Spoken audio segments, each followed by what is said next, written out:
What are the financial health indicators?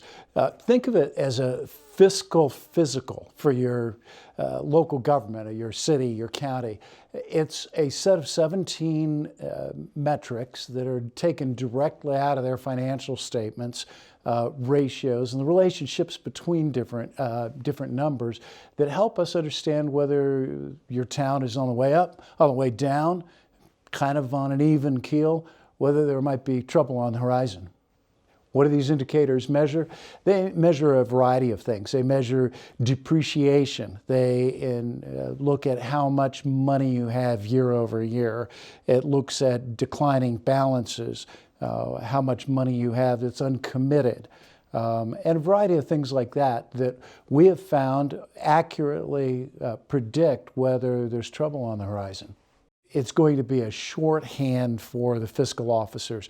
If you're a president of city council, if you're a mayor, if you're a finance director, the fiscal physical is going to give you a snapshot very easily that shows you what kind of condition your government is in and where the trends are, where you're heading.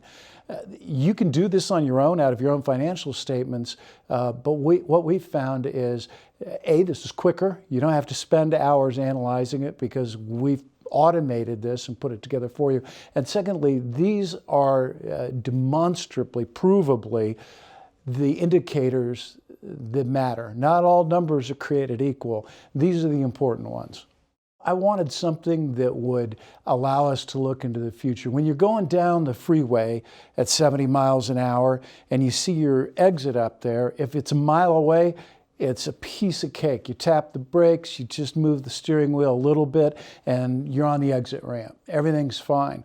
But if you're daydreaming, going down 70 miles an hour, and you notice, oh my gosh, the last tenth of a mile, that's my exit ramp, now you've got to do something very dramatic. You're going to have to jam on the brakes, you're going to wrench the wheel, and it's much more dangerous, much more difficult and uncomfortable to do. So if you can see trouble coming from a long way off, if you understand, for example, that one of your revenue streams is dropping year over year, and that in relationship to your spending, you've got an emerging structural deficit, that gives you advance warning that now's the time to tap on the brakes. Earlier is better. You know, I get asked a lot whether this is just something for the bureaucrats and the government types, or whether it's useful to the taxpayer, the average citizen. The beauty of this is most of us don't know enough or have the time to be able to dig into a 120-page financial report and pull these things out. So this is a lot like the statement that you can get from your bank, or if you've got a retirement fund, that boils it down for you so you can look at it without having to do a lot of math and see, ooh, I've got 3 red lights out of 17 here. Didn't used to have any. That's probably not good. I better figure out what's going on. It should be very useful to citizens as well as to the people who run their governments.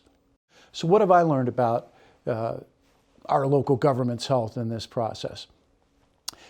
I've learned a number of things, but one of the most important, I think, and the big view is our local governments aren't as sick as some people want us to believe, but they're not quite as healthy as some other people would have us believe.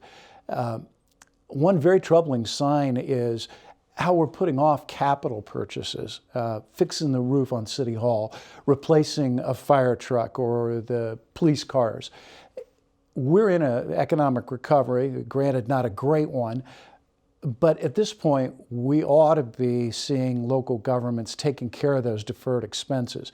That's something you do during a recession, is you put off fixing the roof for a day when you got a little bit more cash on hand. If we're not fixing those things now, that's not a great sign. And so the number of entities that have a caution or a critical factor on that criteria, for example, is definitely a cautionary sign, and we need to be thinking through what does that mean for Ohio, the health of our local governments, and most importantly for the way we in Ohio live and raise our families.